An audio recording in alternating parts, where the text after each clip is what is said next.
The answer lay, once again, in the ultraviolet realm of the sky.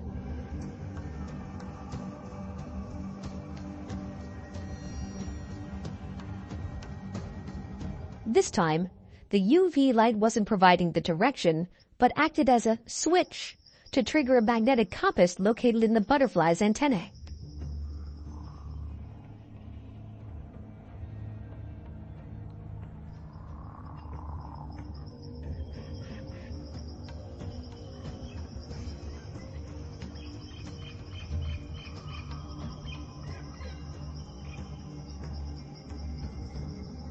Researchers have found that light-sensitive molecules in the antennae are turned on by ultraviolet light, the wavelength that peaks during summer.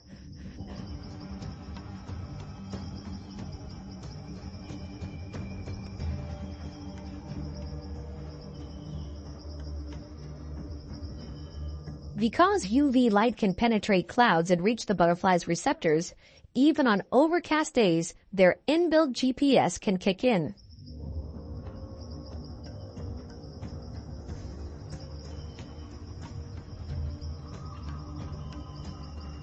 This magnetic compass may serve as a backup navigation system to keep the butterflies on track when they can't see the sun.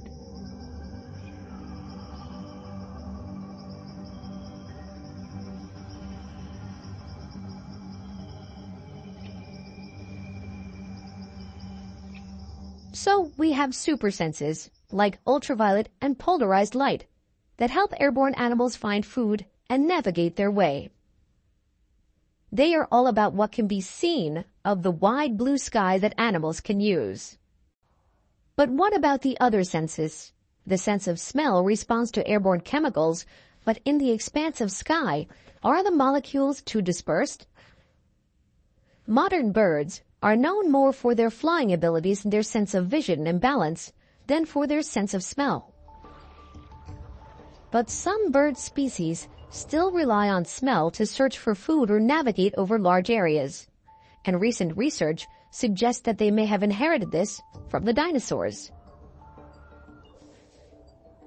New World vultures, like the black vulture, live in the warm and temperate areas of the Americas.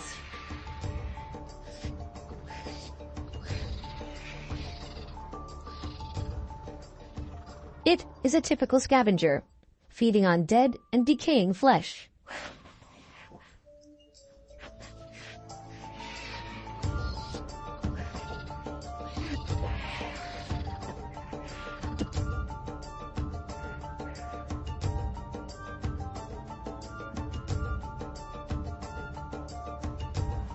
And it soars high above the ground, looking for its next meal.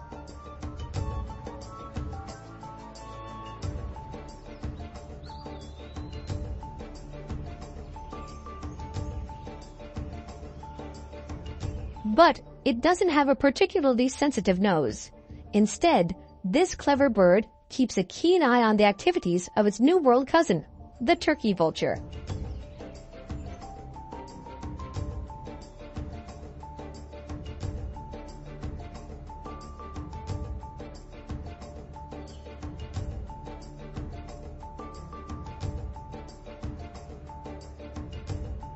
Turkey vultures can be seen circling effortlessly high in the sky. They are easily recognized by their red, featherless heads.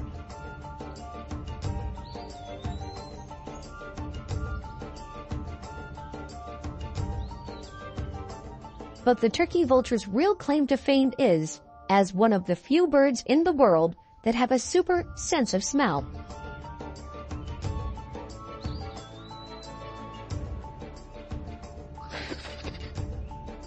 Experts estimate that they can detect the scent of rotting flesh in concentrations as tiny as a few parts per billion in the air, and are able to sniff out a dead critter more than a mile away.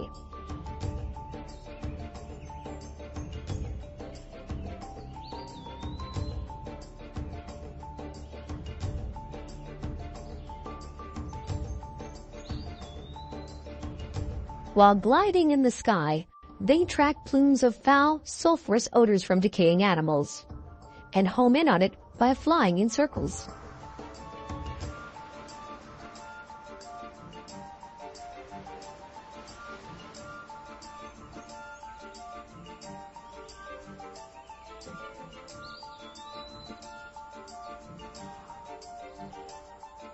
Watching closely is the black vulture, lacking in the sense of smell department, but smart enough to watch the turkey vultures find the food, and then follow when the time is right.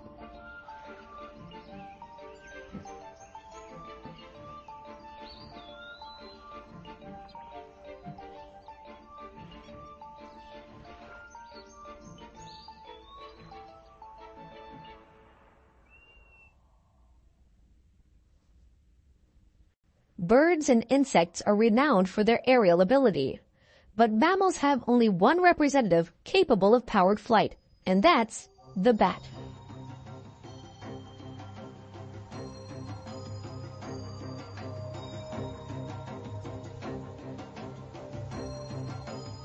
Like other animals, their senses are adapted to deal with life above ground. The saying, "being blind as a bat," simply isn't true.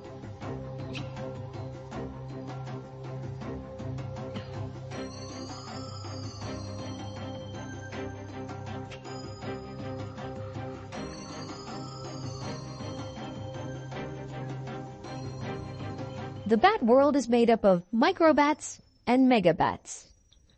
Microbats hunt for insects at night using echolocation, and yes, their eyes are small. But the bigger megabats have larger eyes. They don't echolocate, but forage at night for nectar and fruit, which they find with their acute sense of sight and smell.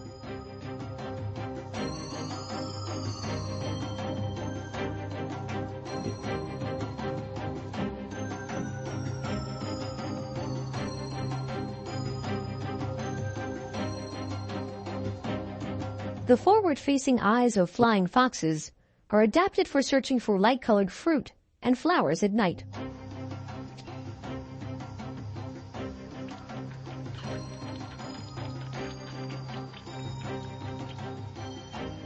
Flying foxes see well during the day, too. Their daytime roosts are in large open treetops, very visible to passing predators.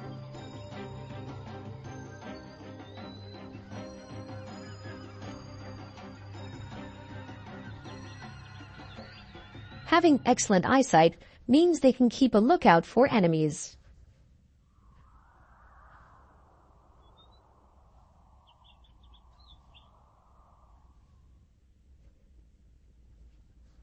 The sense of smell also plays an important part in finding food for fruit bats. They sniff out the ripest fruit with the strongest odor, and cluster figs are a favorite.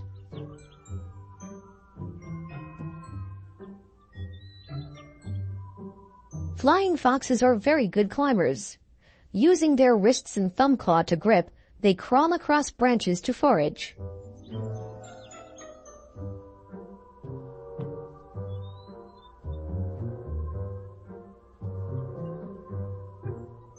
Their teeth are adapted to their diet, with canines that pierce and flattened molars to crush the fruit. But flying foxes don't eat the fruit whole. The tongue is used to press the pulp against the hard ridges of the palate to extract all the juice, which is swallowed, and then the fibrous part is spat out. The tongue is lined with small projections called papillae and covered with taste buds. Flying fox tongues are so specialized, with different types of papillae and taste buds reflecting feeding behavior, that each species can be identified by tongue morphology alone.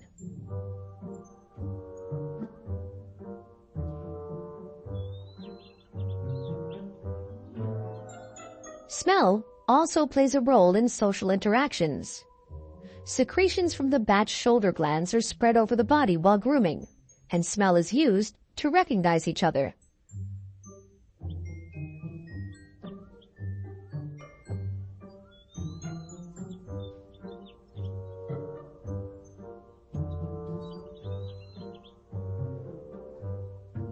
Males rub their scent onto tree branches in the colony to mark a territory and to attract passing females.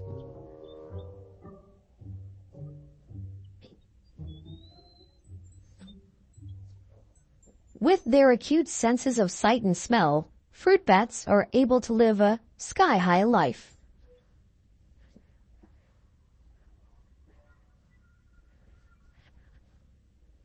In the desert of Australia's interior, thousands of pelicans seem to miraculously appear at a vast saltwater lake. It is a wonder of the Australian outback.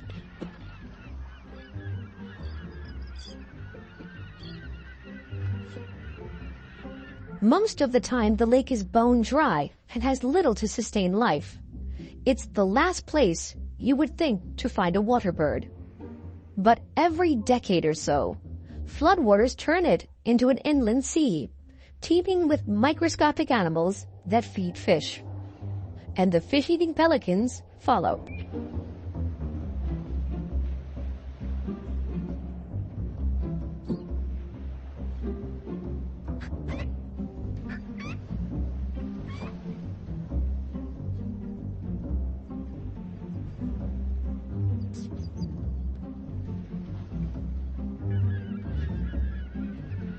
It's here the lakes support 10,000 pelicans breeding a new generation.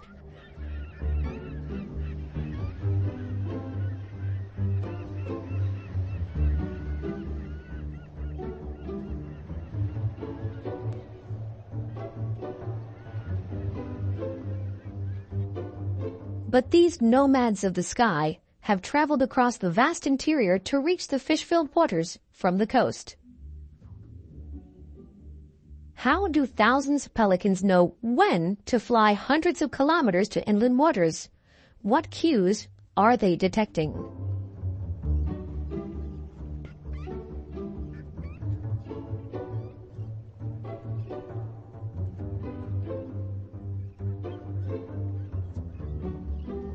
Bird talk, inbuilt magnetic compasses, and the ability to hear vibrations from long distances are just three theories which try to explain why the birds migrate when they do, but there's no evidence.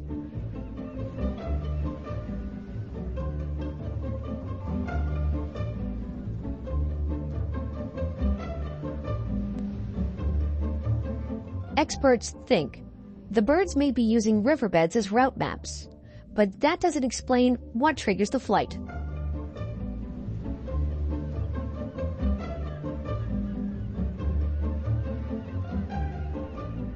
So the mystery of the lake ear pelicans continues to baffle scientists. The senses are the stars of animal supersenses, and this episode has been no exception. We've discovered animals use a range of senses to cope with life in the clouds. Given the distance and vast openness of the skies, animals make the most of what the aerial realm has to offer, and human abilities pale in comparison.